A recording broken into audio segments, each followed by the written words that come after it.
can actually just take up your weapon in front of you, change out the barrel, change out the underbarrel attachment, you can change out the scope, and you can change out the ammo type. So you kind of change the way it plays completely. But there is still a range in terms of balance here, for example, which is important to call out, I think. And that's like, you can't have a SMG and turn it into a sniper rifle. You know, an SMG still sits within its category of usage, but it can deviate slightly to either side, right? So the plus system is not going to be removing the need for weapon archetypes. We just make each weapon archetype somewhat more wide in its usage in that sense. And I'd say that there's a red thread that goes through the whole game. Kind of then we decided this early on in the game vision, right? This notion of like adaptability for players. Exactly. Given like everything that's happening on the battlefield, we need to give the players, you know, the optimal amount of choices in real time. So the plus menu is you know, an example of that. The call-in systems, you can kind of drop in vehicles like kind of at any time, but also that choice with the specialists, you know, giving them the option to use any primary weapon or open gadget they wish. Yeah. And like just unlock loads of sandbox moments. Like in past Battlefield games, you were kind of stuck, to be honest. And the only way to kind of change your gear was actually more or less to redeploy. Yeah. And now you're taking these kind of real-time decisions, just creating a whole bunch of new mayhem, right? So it's a lot of fun. And one of the best ways to take out a sniper, if you don't have a car being flung by a tornado for you. But that's a good thing, though. That's a good thing, but it doesn't happen every time. It's like if this happens now in the playtest, by the way. So if there's a sniper laying on a hill somewhere, and there's a certain range which you can call in the vehicles. You can't call it further, but if you're within a certain range, you can actually call in a tank that lands on them. So it's a good way to take out that sniper. Just, oh, he doesn't even know, and all like he's just laying there proning and sniping. All of a sudden, I called in a tank that just lands on his head and kills him. That's pretty fun. There's so many gadgets as well to play around with. I mean, Oscar, you mentioned there we have open gadgets, but of course we've also got our class gadgets as well. Like they really do amp up the sandbox nature of the gameplay. No, so each specialist has its the gadget that is connected to them specifically, and then we have the bucket of open gadgetry. And the open gadgetry bucket is very varied and diverse, and it means that you can stick with a specialist and still, you know, be eligible in every situation you find yourself in, because you can always be, oh, okay, I'm going to be in this part of the map where there's a lot of vehicles. I can decide to equip some gadgetry that is good for fighting vehicles, even if I'm playing with, say, Falk, that where my primary role is healing. I can still be a healer in a combat situation that involves vehicles and still be viable. And that's something that is new for Battlefield, and it's something that I think we needed. Yeah, and the vehicles too. I mean, not only have we just brought back some favourites, you know, the Little Bird's back. Yes, please. We love to see it. Yes. But we've also took a really good look at the way in which we approach vehicles, because I think for some vehicles are a means to an end. You get in them, you fly from one point to another. We've tried to focus more on what it is that all people are doing in a vehicle when you're actually using them. Yeah, there was a notion in the beginning of the project where we said we want vehicles to be platforms for team play. So we wanted to be enablers of great team play, and they've been so in the past, I think, but we just kind of touched upon it. So we're taking it further now with 2042, and that means that there's different seats in a vehicle have significantly more roles available. You can have a particular seat in a tank, for example, that is a spotter seat. So your friend who's in the spotter seat, his or her job is to actually just spot. And there's of course, it's kind of a given with cutting edge technology and modern hardware, 360-degree turn turrets for gunner. I've missed it. Yep. It's wonderful that it's back. And it's really cool. And there's many other ones. There's like anti-air seats. There's of course the driver seats and the gunner seats and different types of gunner seats, grenade launchers, rocket launchers. There's even one vehicle that can deploy mines on the go. So it's perfect if someone is pursuing you and chasing you, and you just put down some mines on the go and you see them blow up behind you. Yeah, maybe. I mean, we given the big Frostbite upgrade, we got a new physics, sub-engine as part of that. So I think that the level of skill that's now in the vehicles, just kind of driving the transport vehicles or controlling the tanks, it's really cool. It's a level of kind of physicality we haven't had in our previous games, and a level of control that's completely new. It just feels better to maneuver and better to drive, and it's more fun to take them off some take it off some sweet jumps, as you say. But I mean, the cool thing about vehicles, which I also want to mention, is kind of like when you're playing Battlefield, even if you're not a vehicle player, just being around vehicles is awesome. So even if you want to play infantry and you're running around an orbital, for example, and you're on your way to the rocket, and you're an idiot like me, so you just try to run across the open space. Just seeing two transport vehicles, but just coming around the bend and then being engaged in a high-speed fight just in front of you, you're a part of that moment, even if you're not driving the actual vehicle. And that's also those things we call battlefield moments. Sometimes they're big and they're bombastic, but just having that moment happen in front of you, it looks like it's a scripted moment almost, but it's two players just ducking it out in two vehicles. Having that is just such a great addition that you only get in Battlefield, basically. And it really does make all the difference in the world when you're rising out above the stadium on Hourglass and you're looking out across the distance to just see jets and tanks just all over the place. It's great for Battlefield players who've been playing this franchise for a long time. Oh yeah, for sure. But we really are just scratching the surface here. There's so much more to tell you on the road ahead. Of course, the 22nd of July, we'll be there at EA Play to show the next experience that's coming to 2042. And then later, Hazard Zone. And we're keeping pretty tight-lipped on both of these experiences so far. But what can we tell people about Hazard Zone and what can they expect from it? Yeah, Hazard Zone is really something that's taking kind of the superpowers of DICE, the Battlefield formula, to a new level. It's a high-stakes, squad-based experience. It's not your Battle Royale that you might be expecting. It's something new and a bit more contemporary, I'd say. I'd say so. But I think it is important to call out that this is not a Battle Royale mode. It's something that we're building for Battlefield. Is something that we're building that is ours, but it is really built on those mechanics, those high-stakes mechanics that really builds tension as you play and gets you like, those sweaty palms moments when you're just like, but it's also then, combined with squad play. I mean, we are a squad-based team play shooter, and I'd say there's no other space within 2042 where the choices you make in terms of what I choose to bring and what my friends choose to bring, what specialist is my friend playing, what weapon is my friend playing, what gadgetry is my friend playing, that has such an incredibly high importance in Hazard Zone when you're playing this game. So really, really tight squad play, really tight communication is important, and then built around those that tension builder, high stakes type of gameplay.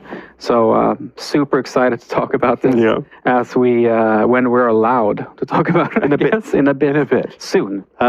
Another part of this experience, which again we've started to talk a little bit about, is live service. So we definitely are happy to talk to people about what our approach is so far. So what are we saying so far? So most importantly, we want to make sure that we take the best of the learnings we've had from the likes of, say, Battlefield 5, where we can keep all our players together.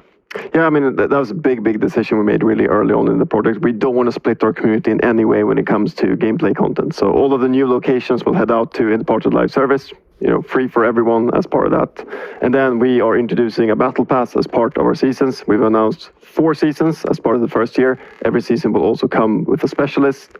The Battle Pass system has 2 tiers, the free tier and the premium tier, and all of your gameplay hardware you'll of course find in the free tier, and in the premium tier, cosmetics and stuff you can use to express yourself across vehicles, weapons, and your specialists. Yeah, we'll have plenty more to say on that before we launch the game, but stick around. We're going to take another look at our gameplay trailer that we debuted this past week at the Xbox Showcase. And when we return, we'll be back with more of the gang from across DICE to chat some more about Battlefield 2042.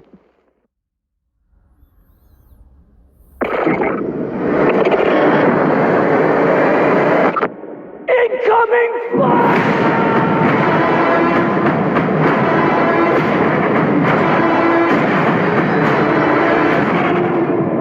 Attention all squads. The Russian troops are falling back. Do whatever you can to secure the sector. Copy that. We pushed them back, but not far enough. Do not let them regroup.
I don't think I'm ever going to get bored of watching that trailer. But welcome back, folks. As promised, we are joined now by more of the gang from DICE. Joining us, we have Marie Buskard-Granlund, Associate Producer on 2042, Nicole Lee, Senior Game Designer, and Ferris Musmar, Associate Design Director. How are we doing, gang? You realise this is the largest collection of DICE employees that has happened now in, what, close to a year and a half? Yeah, it's been north of a year, right? I think we met yesterday. Oh, it was a thrilling experience. Humans in the real flesh that can build video games even. It's pretty rad. Yeah. Did you have it on your game dev bingo card that you go back to making video games in your bedrooms? Was that something that you expected on your career paths? Something that we dreamed about, maybe. But yeah, it's been a challenging experience, but at the same time, it showed like a lot of positives of how the team connected to each other and that sort of stuff. And it's really nice to be together again, actually. Like seeing more of these guys' heads. It's kind of interesting. Actual heads. Yeah. 3D. Rendered in real time. Yeah. High definition. Yeah, 4K and all of that. We obviously just got to take another look at that incredible gameplay trailer that we showed off this weekend. Your favorite parts of this, because there's so much cool stuff happening in there, a lot of which is work that you guys helped to shape up. But Marie, like when you're watching that trailer back this weekend, like what was the big thing that got you smiling, just seeing it happen there on the big screen? I think just seeing it all come together as a game, really like that you can experience for real. I think the last couple of months we have been working on this game so tirelessly, and just seeing it now just come together to the experience that we kind of envisioned from the beginning is just so thrilling. Yeah. Nicole, did you have a favorite part looking back on it? It's really when you're seeing all those vehicles in action at last, because previously whenever you're looking at one of these kinds of trailers, you just go, okay, there's a bunch of infantry, there's some scattered vehicle action, and this time you have them out there in strength. And then you're seeing all that crazy action going on from high altitudes all the way to the ground fighting is just intense. And that's what I feel Battlefield really is. Ferris, your favorite part? For me, it was the tornado, actually, because I remember when it was first pitched, we saw it on the presentations. I was like, I'm not sure we'll be able to build this. But then when we actually see it in software, and now we're able to talk about it and show it to people, it's very exciting. And it really is exciting as well, because like we had your story from earlier on, Dan, about how it changed the gameplay experience. But I mean, we all play our play tests, really regularly, and it is crazy just how many different stories we each kind of have about, these big kind of events that happen on the maps. Like Oscar, you've certainly enjoyed your time wingsuiting around in that thing. Yeah, I mean, for some reason, I start every single morning the same way. So I get up early, download the latest build. I then take my kids to school and daycare, and then I sit down and I enjoy a breakthrough round with AI. And there's always like a good 5-10 minutes of just wingsuiting for no apparent reason. More than that, wingsuiting is just pretty rad. Love it. Let's get back into some more of the details then that we were chatting about just before we watched that trailer. So Ferris, we were chatting earlier on today about progression, because we've obviously taken lots of different approaches to it over the years, but with this, we've really tried to think about the best possible player experience, haven't we? Especially now with the new move towards the specialist system, where the players can actually equip their weapons all over the different characters. We moved a little bit away from the class system. This allowed us to actually have more streamlined progression, where the player can progress all of their characters technically at the same time, because they're unlocking hardware that they can use on all of them, and they're unlocking vehicles that they can use for all of their specialists. So this helped us a lot. Looking at it, looking at a way to streamline it, make it more engaging for the players. Because that really is like the best part of the experience really now. Because when we rank up, previously you've, as a player, targeted that one thing of I'm going to sit on assault or sit on an assault rifle class and try and work towards that next unlock. But now you find you're unlocking new equipment. It's making you change the way you think about some of the specialists you maybe haven't played already. You're making you think, oh, but if I use this now with this specialist, this changes the experience up quite a lot, doesn't it? Yeah, it's easier to make the jump. Like we mentioned earlier, we've seen in data from previous games that when people have maxed out a particular class and it's time to maybe jump to to another class to play something, you go like, yeah, but I don't want to use this weapon type, so I'm just not going to. But this time around, with the new openness and the more approach to a sandboxy notion of the entire systems, it's easier for people to kind of just jump around and test different things. And if you really have a weapon you're proficient with and you like, you can bring that weapon with you to any of the specialists. You can just try it out. And I think that just lowers the threshold of trying out different things in general. Yeah, I certainly